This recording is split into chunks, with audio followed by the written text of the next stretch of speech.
boa tarde.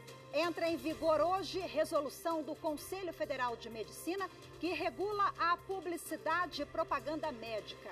A norma permite aos médicos divulgar as práticas e serviços nas redes sociais, o que envolve critérios de divulgação, permissões e proibições para evitar futuras demandas judiciais. Eu sou Rafaela Vivas e esse é um dos destaques do dia. Agora vamos aos demais. Supremo Tribunal Federal decide que União deve indenizar família de uma vítima de bala perdida no Rio de Janeiro.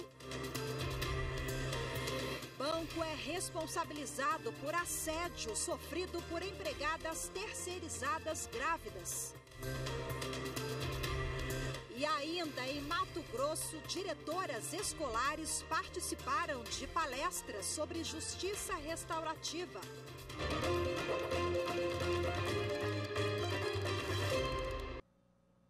O Supremo Tribunal Federal decidiu que a União deve indenizar a família de uma vítima de bala perdida. O caso ocorreu em 2015 no Rio de Janeiro, durante tiroteio envolvendo militares do Exército. Evne Araújo tem os detalhes. O caso foi julgado pelo plenário virtual. A maioria dos ministros entendeu que a União deve ser responsabilizada pela morte do morador do Complexo da Maré, na zona norte do Rio. Ele foi vítima de uma bala perdida durante um tiroteio entre criminosos e o Exército. Segundo o ministro Edson Fachin, relator do recurso, os militares assumiram o risco ao realizar a operação policial. Para Fachin, a responsabilidade da União está configurada mesmo diante da inconclusão da perícia quanto à origem do projétil, uma vez que os integrantes da Força de Pacificação do Exército assumiram o risco ao proceder uma operação em local habitado, desencadeando intensa troca de tiros. O ministro também votou pela responsabilidade do Estado do Rio de Janeiro no caso.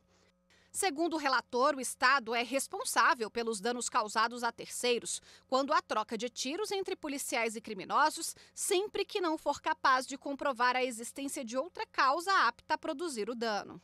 O voto do ministro Edson Fachin foi acompanhado integralmente por 3 ministros: Rosa Weber, que se aposentou, Carmen Lúcia e Gilmar Mendes. O ministro André Mendonça divergiu em parte do relator. Ele concordou com a responsabilização da União, mas não do Estado do Rio, já que a Polícia Militar não participou oficialmente da operação. Esse posicionamento foi seguido pelos ministros Dias Toffoli, Nunes Marques e Luiz Fux. Já para o ministro Cristiano Zanin, a perícia inconclusiva não é suficiente para afastar a responsabilidade civil do Estado. O presidente do STF, Luiz Roberto Barroso, seguiu esse entendimento. Diante disso, os ministros não chegaram a uma maioria na definição de uma tese, já que o caso tem repercussão geral e o entendimento vai ser aplicado em casos semelhantes que tramitam na Justiça. Essa tese vai ser definida em uma sessão presencial, mas ainda não foi marcada. O julgamento sobre a descriminalização da maconha para uso pessoal é destaque no podcast Supremo na Semana. A maioria dos ministros já votou, mas o julgamento foi interrompido com um pedido de vista do ministro Dias Toffoli. Acompanhe na reportagem de Carolina Chaves. O que se discute no plenário é se o porte de maconha para consumo próprio pode ou não ser considerado crime e qual a quantidade de droga vai diferenciar o usuário do traficante, impactando principalmente no sistema penitenciário brasileiro. No plenário, os ministros não debatem a liberação da droga. Ela continua ilegal e o tráfico deve ser combatido, como explica a consultora jurídica da Rádio e TV Justiça, Gisele Reis. Nós temos aí a questão do tratamento do usuário, possibilidade dessas decisões impactarem na questão do tráfico, terem reflexos no sistema penitenciário brasileiro. Na segurança pública, né? Os ministros... São vários reflexos que nós temos a partir dessa análise. Todos os ministros concordam em diferenciar o usuário do traficante, mas Edson Fachin entende que a quantidade de droga deve ser fixada pelo Congresso Nacional. Os demais ministros divergem quanto à quantidade. Uns entendem que o usuário poderia portar até 60 gramas, outros até 25 gramas. e André Mendonça acha que, no máximo, 10 gramas. O ministro Dias Toffoli pediu vista do processo e ainda não há data prevista para a retomada da discussão. O podcast explica também a pauta temática de julgamentos da última semana sobre os direitos da mulher.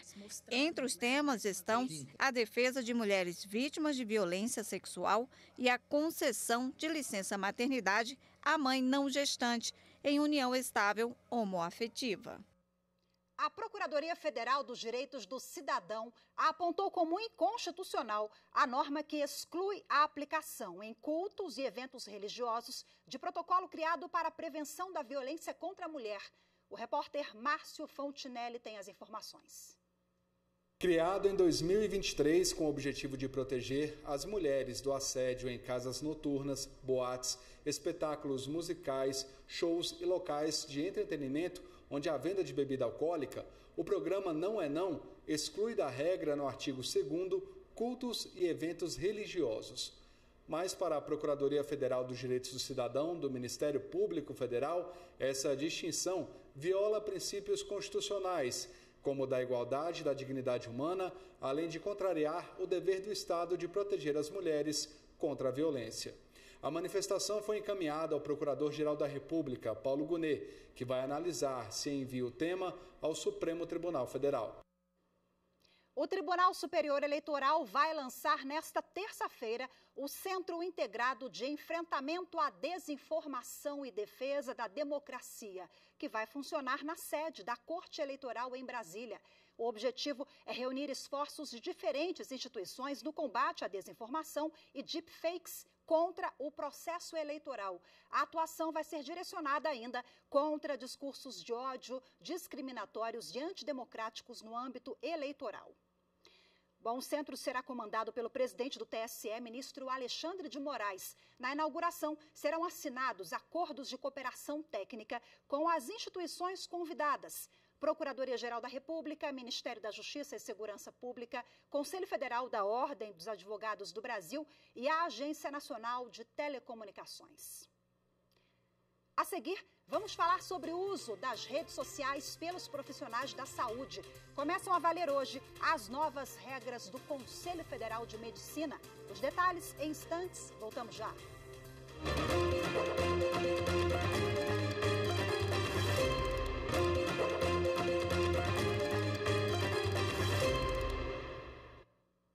Você certamente já viu aquelas fotos do antes e depois de procedimentos médicos na internet, principalmente procedimentos estéticos. Hoje começam a valer as regras do Conselho Federal de Medicina sobre o uso das redes sociais pelos profissionais da saúde. Acompanhe na reportagem de Carolina Chaves. As redes sociais têm sido vitrines para promover produto ou serviço, mas muitas vezes a página vai além de informar e usa um marketing apelativo para chamar a atenção. Para evitar a publicidade na área médica, entra em vigor hoje uma resolução do Conselho Federal de Medicina que regula a publicidade e propaganda médica. A norma do Conselho flexibilizou algumas regras, como a permissão da divulgação do endereço, valores de consultas ou exames na página.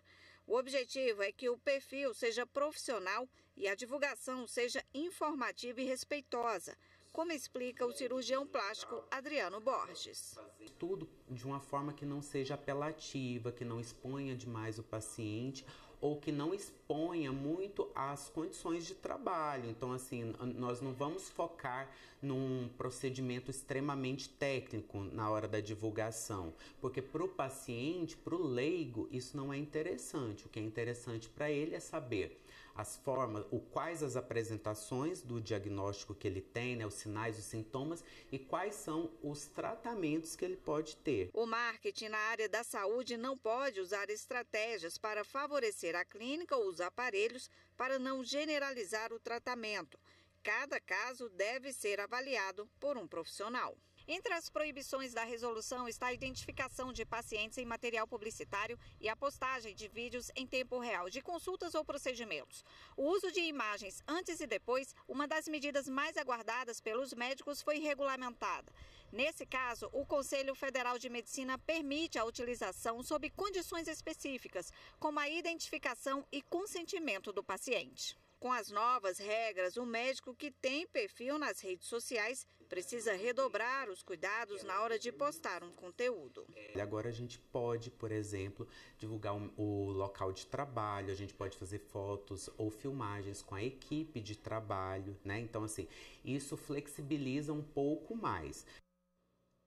E agora, para a gente repercutir mais essa questão, eu converso ao vivo, de forma remota, com a presidente da Comissão Especial de Direito da Saúde da OAB Nacional, Ana Cláudia Pirajá. Seja muito bem-vinda mais uma vez. Boa tarde para a senhora, doutora Ana. Boa tarde. Muito obrigado pelo convite. Muito prazer estar aqui com vocês. Prazer é nosso. Explica para a gente, por gentileza, qual é a diferença dessa resolução do Conselho Federal de Medicina e de leis, resoluções, decretos que já estão em vigor. É uma previsão legal a mais, só que diferente de uma lei, é isso? Isso mesmo. Nós temos que saber diferenciar o Código de Ética Médica, as resoluções que nós temos dentro do Conselho Federal de Medicina, da legislação federal. Por exemplo, o Código Civil, Constituição, Código de Defesa do Consumidor, Código Penal. Então, são leis diferentes. O Código de Ética Médica e, assim, as suas resoluções emanadas pelo Conselho Federal de Medicina, elas têm esse caráter, que é um caráter moral, um caráter ético. E ela obriga o médico no exercício da profissão, né? Então, nós colocamos que quando o médico ele está lá exercendo a profissão, né, a medicina, ele tem que respeitar as normas éticas. Se ele desrespeitar, ele pode sofrer uma sanção, pode ter uma sindicância, um processo ético, pode ser chamado a assinar um termo de ajustamento de conduta, para que ele não repita aquelas normas que ele infringiu pelo desrespeito à resolução. Doutora Ana, é uma segurança também para o consumidor, né? Para quem contrata aquele serviço, de certa forma, para o profissional e para, enfim, para todos os envolvidos, né? Sim, com certeza absoluta. A gente já tem vários casos que foram divulgados na mídia no passado, de pessoas que se submeteram a procedimentos estéticos, né? Principalmente os procedimentos estéticos, onde não tinha aquela informação das complicações que poderiam decorrer, não tinha informação do risco daquele procedimento, e a pessoa vai lá, ela dá um consentimento quase que viciado, né? Uhum. Eu acho que se eu fizer aquele procedimento, eu vou ficar tão bonita quanto aquela imagem que foi mostrada. Veja, nós temos o Código de Defesa do Consumidor, que ele estabelece de uma forma muito clara, já há bastante tempo, né, o Código de Defesa do Consumidor, onde ele estabelece que qualquer profissional, qualquer serviço, né, seja um serviço de saúde ou seja qualquer serviço que seja vendido, né, ele tem que mostrar de forma clara, eu não posso enganar o consumidor. E agora a resolução, ela traz uma maior liberdade para os médicos, mas ela não deixa de trazer regras, né, para que os médicos cumpram. Por exemplo, eu não posso colocar um antes e um depois, tão esperado, como foi dito na reportagem, sem trazer aqui as complicações, trazer aqui os riscos do procedimento. Eu tenho que avisar aquele consumidor, né, aquela pessoa que está vendo, aquele potencial cliente, de que aquele procedimento é um procedimento que ele tem risco sim, né? E eu tenho que colocar qual foi o procedimento que foi realizado. Uma coisa importante, eu não posso, por exemplo, na imagem, trabalhar com a imagem para deixar ela mais perfeita, né? Fazer um jogo aí, por exemplo, de luzes que me deixa uma imagem final melhor do que realmente ficou. Então, isso não é possível, editar aquela imagem, ela tem que ser real, né? Então, assim, tomar o cuidado, o médico, por exemplo, ele tem que anunciar o CRM dele, né, onde ele está inscrito, o RQE, ou seja, o registro de especialidade. Se ele não for especialista, ele tem que colocar de forma caixa alta, não especialista, porque a pessoa tem o direito de saber. Eu vou procurar na internet, eu vou procurar na rede social e eu vou saber, poxa, eu estou optando por aquele médico, eu gostei dele, mas eu tenho ciência que ele não está, por exemplo, registrado naquela especialidade no Conselho Regional de Medicina, apesar de ter tido uma pós-graduação que permite fazer esse procedimento. Então, eu vou procurar e quando contratar aquele profissional, eu sei o que eu estou fazendo. E isso, então, vem nessa segurança que a gente diz para nós, consumidores. E uma coisa importante também que o CRM sempre traz, o Conselho Federal de Medicina, é que a medicina, ela é uma ciência. Então, é diferente de uma situação de eu vender um produto, né? Eu estou mexendo com o comércio. Eu não posso mercantilizar a medicina. Eu tenho que trazer essa coisa da ciência. Eu preciso de um procedimento, ainda que seja um procedimento estético, eu tenho que entender que aquilo ali vai ter complicações, pode ter, né? E não pode ser uma coisa vendida como uma coisa banal, como um serviço, um mercado, sem qualquer consequência, né? Doutora, rapidamente, para a gente finalizar aqui, quais são os casos que chegam com maior frequência ao Poder Judiciário? É o antes e depois, a pessoa compra achando que o resultado final vai ser uma coisa ou outra, ou erros médicos. O que acontece com maior frequência? A maior frequência que vem é o erro médico, né? É a discussão sobre o procedimento, né? Se foi realizado, como foi realizado, se aquele risco que teve aquele procedimento, ele decorre de uma falha técnica ou não.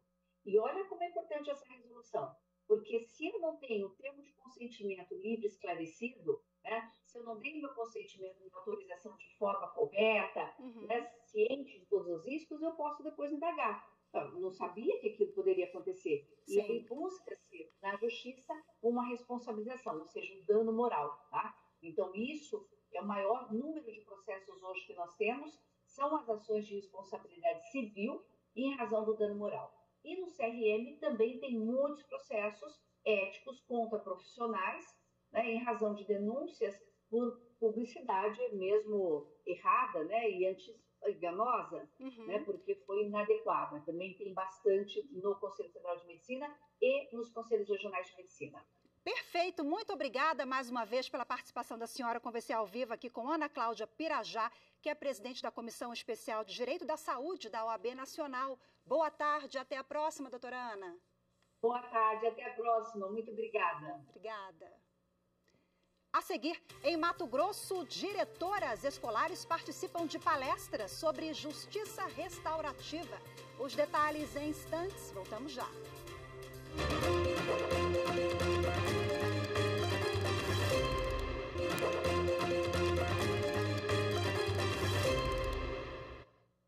Para evitar a discriminação e o constrangimento de famílias homo- e transafetivas, o Ministério das Relações Exteriores alterou os formulários e cadastros oficiais para incluir a pluralidade familiar da população LGBTQIA+. A iniciativa partiu de uma orientação do Ministério Público Federal. Márcio Fontinelli.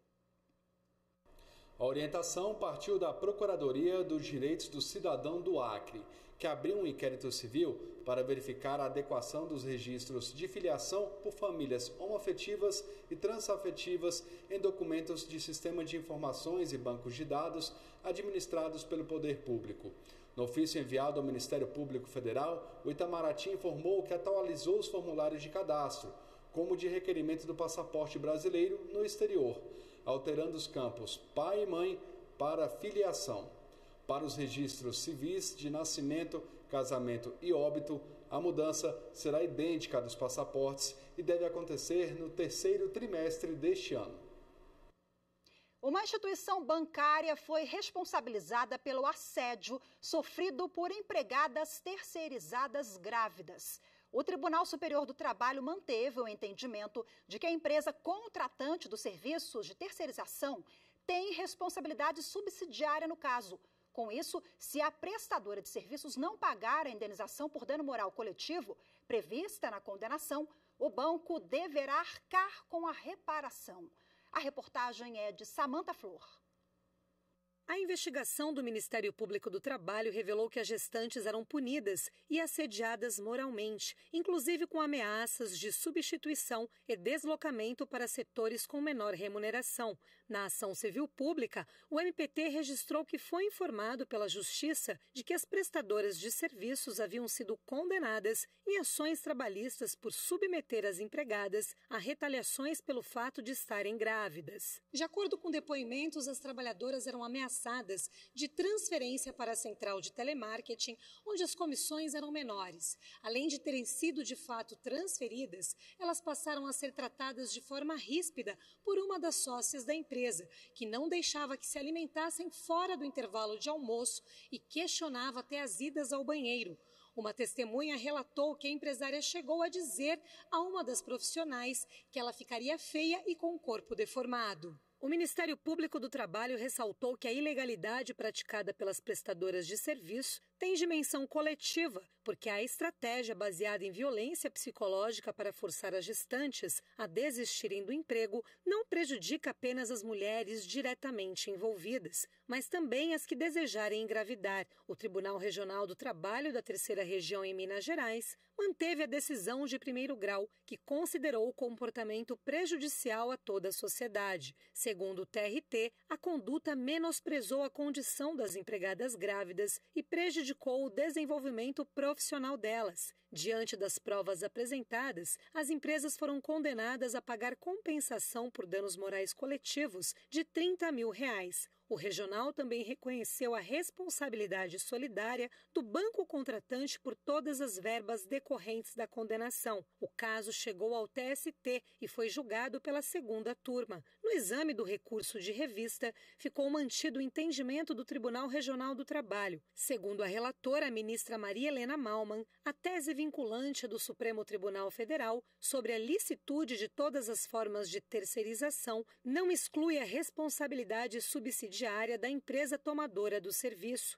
Por unanimidade, ficou decidido que a instituição financeira tem responsabilidade solidária pelo pagamento de indenização por danos morais coletivos devido ao assédio sofrido pelas trabalhadoras gestantes. Não cabe mais recurso.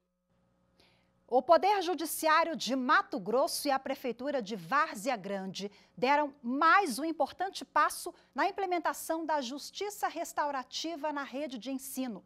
Diretoras escolares participaram da palestra Processos Circulares como ferramenta pedagógica. Elas conheceram como funciona a justiça restaurativa e as ferramentas usadas na busca da pacificação social. Acompanhe na reportagem de Maritza Fonseca. Várzea Grande, o segundo maior município em Mato Grosso, avançou na implantação da justiça restaurativa. Com a atenção voltada para as escolas, o Poder Judiciário do Estado e a Prefeitura da cidade vão beneficiar os 36 mil alunos da rede municipal de ensino varzeagrandense. Os diretores das unidades escolares foram sensibilizados e preparados para se tornarem facilitadores de círculos de construção de paz e assim apoiar e auxiliar na construção da pacificação social. A parceria vem sendo colocada em prática desde o ano passado. Esse segundo passo, contamos com a presença de aproximadamente 93 diretores, ou seja, todos os diretores das escolas municipais de Várzea Grande. É uma palestra voltada a eles para dar conhecimento em linhas gerais do que se trata a justiça restaurativa, quais são as ferramentas a serem utilizadas na busca dessa pacificação social. A melhor maneira de garantir isso é promovendo ações educativas, como foi a palestra Processos Circulares como ferramenta pedagógica, conduzida pela assessora especial da presidência do TJMT para a Justiça Restaurativa. Nós estamos, desde o ano passado, fazendo ações para implementar a política da justiça restaurativa como uma política de pacificação social. Já temos aí 25 pessoas da cidade, que são facilitadores, e essas pessoas, os 25, justamente lideranças que, neste momento, nos auxiliam a fazer um plano de implementação voltado para cada uma das políticas. A ação de hoje é o primeiro passo para a implantação na política de educação. Uma palestra para os diretores das escolas, para que esses conheçam a temática, possam abrir a porta das escolas, né? Que a gente possa utilizar os valores e os princípios da justiça restaurativa desde a sua implantação. A equipe de profissionais capacitados como facilitadores em Várzea Grande já realizou círculos de construção de paz em 4 unidades. A meta agora é dar início, em abril deste ano, à formação de 100 profissionais da educação. A superintendente pedagógica de Várzea Grande é uma das formadoras pela parceria do Judiciário e Executivo. Ela conta como foi a receptividade nas escolas que receberam os círculos de paz. Trabalhamos em 4 unidades e essas 4 unidades, assim, fica sempre aquele convite. Vai voltar novamente? Porque foi bom. E fizemos com pais de alunos, fizemos com o grupo da escola, com a equipe da limpeza, fizemos com as merendeiras, enfim. O núcleo gestor da Justiça Restaurativa tem levado os círculos de construção de paz e a apresentação das práticas restaurativas às escolas das redes públicas e privadas para que os locais tenham harmonia e redução dos conflitos. Começa amanhã, aqui em Brasília, a Semana do Processo Civil, que ocorre em todo o mês de março. Na manhã desta terça-feira, será realizado o 7º Simpósio das Relações de Processo Civil e Seguro, no Superior Tribunal de Justiça. No dia 13, quarta-feira, é a vez do 3º Congresso da Associação Brasileira Elas no Processo, no IDP. As inscrições são de graça e vão até amanhã pelo Simpla. Já nos dias 15 e 16, será o 13º Fórum Permanente de Processualistas Civis. O evento começa no IDP, no dia 15, e no Hotel Royal Tulip, dia 16. Processualistas de todo o Brasil participam da série de eventos nesta semana. Mais informações no site do Fórum, fppc.com.br. Hoje ficamos por aqui. Muito obrigada pela sua companhia. Uma ótima tarde. Excelente semana para todos nós e até amanhã. Tchau, tchau.